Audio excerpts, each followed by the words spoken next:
जय माता दी दोस्तों। आज हम आपको बताएंगे एक कंजूस बुढ़िया की कहानी।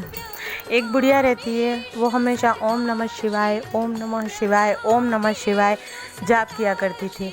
लेकिन इतनी कंजूस थी कि कभी भी उसके द्वार पे कोई भी भिखारी आए या कोई भी अतिथि आए या कोई भी आए तो वो कभी भी किसी को ना अतिथियों को भोजन कराती थी, ना ही भिखारियों को कुछ दक्षिणा देती थी, ना किसी को, ना ही मंदिरों में दान पुण्य किया करती थी, कुछ भी नहीं किया करती थी। बस दिन रात ओम नमः शिवाय, ओम नमः शिवाय, ओम नमः शिवाय। उसकी कंजूसी के किस्से देवी देवताओं देवलोक में भी हुआ करते थे। सभी लोग यही चर्चा किया करते थे कि ये बुढ़िया बहुत ही कंजूस है। एक दिन स्वयं भोलेनाथ पृथ्वी पर आए और उसके द्वार पर आके भिक्षा याचना की। तो उसने कहा, जाओ बाबा, अभी भोलेनाथ बोले कि माई मुझे भोजन करा दो। तो वो बोली, जाओ बाबा, अभी जाओ, जब मैं खाना बना लूँगी 2-3 घंटे बाद तब आना। तीसरा पहर हुआ, भोलेनाथ फिर से आए, बोले माई आप खाना दे दो। तो बोले, अरे बाबा जाओ, अभी तो कुछ है ही नहीं है। बोले, माई अभी आपने कहा था तीसरे पहर आना, मैं तीसरे पहर आया हूँ तो इस तरह कह रही हो। बोले, अरे फिर इसके बाद भोलेनाथ चले गए। फिर 4-5 बार उसके घर का चक्कर लगाए, लेकिन हर बार उसने मना कर दिया। फिर 5वीं बार आए तो भोलेनाथ ने कहा कि माई मैं कब से तुमसे भिक्षा मांग रहा हूँ, तुम दे नहीं रही हो। तो माई ने कहा, बाबा मैं इतनी देर से तुझे मना कर रही हूँ, लेकिन तब भी तुम आए जा रहे हो।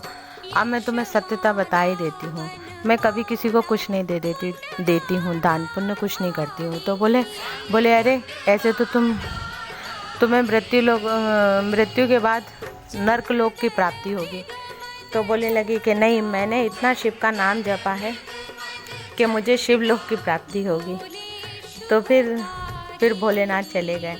फिर एक दिन स्वयं वहाँ पर यम के लोग आए और उसको ले जाने लगे। तो उसने कहा, अरे तुम लोग क्यों आए हो, मुझे कहाँ ले जा रहा है? बोले, हम तुझे नरक लोक में ले जा रहे हैं। तो बोलने लगे, अच्छा, मैंने सारे जीवन शिव जी की भक्ति करी, ओम नमः शिवाय का जाप किया, और तुम मुझे कैसे नरक लोक ले जा सकते हो? तो बोले, नहीं, हमें तो यही आदेश हुआ है। फिर वो कहते हैं अच्छा ठीक है, अब तुम इतना ज़बरदस्ती कर ही रहे हो तो सिर्फ एक बार भर मुझे शिव जी से मिल लेने दो, फिर वो जैसा कहेंगे मैं वैसे ही करूँगी। फिर वो शिवलोक को गई तो शिव भगवान से कहती है, हे प्रभु, मैंने हमेशा आपका जाप किया, हमेशा ओम नमः शिवाय का जाप किया, लेकिन तब भी मुझे नर्क लोक की प्राप्ति मतलब नर्क लोक क्यों मिल रहा है? तो उन्होंने कहा कि माई, कभी आज तक तुमने शिव का नाम तो जपा, लेकिन आज तक ना ही कभी कोई दान पुण्य किया, ना ही मंदिर में कुछ दान दिया, ना ही किसी भिखारी को कोई भिक्षा दी, ना ही किसी भूखे को भोजन कराया, इसलिए तुम्हें नरकलोक प्राप्त हुआ। तो उसने कहा कि नहीं प्रभु, मुझे नरकलोक नहीं चाहिए, मुझे तो आपके धाम में आना है। तो अब आप उसका कोई उपाय बतलाइए, मैंने इतने दिन आपका जाप किया है, तो आप इसका कुछ तो मुझे फल दीजिए। तो भोलेनाथ बोले, अच्छा ठीक है, हम तुझे 10 दिन का समय देते हैं, तो 10 दिन के अंदर में अगर तूने ये सब कर लिया तो फिर तुम्हें मेरे धाम मिल जाएगा। तो बोले ठीक है।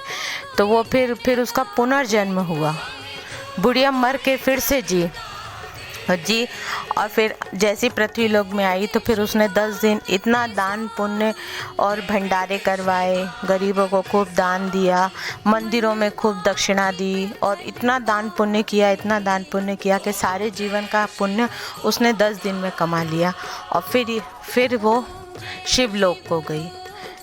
तो दोस्तों, अगर आपको मेरा वीडियो पसंद आए तो इसे लाइक करें, शेयर करें और मेरे चैनल को ज़्यादा से ज़्यादा सब्सक्राइब करें। जय माता दी।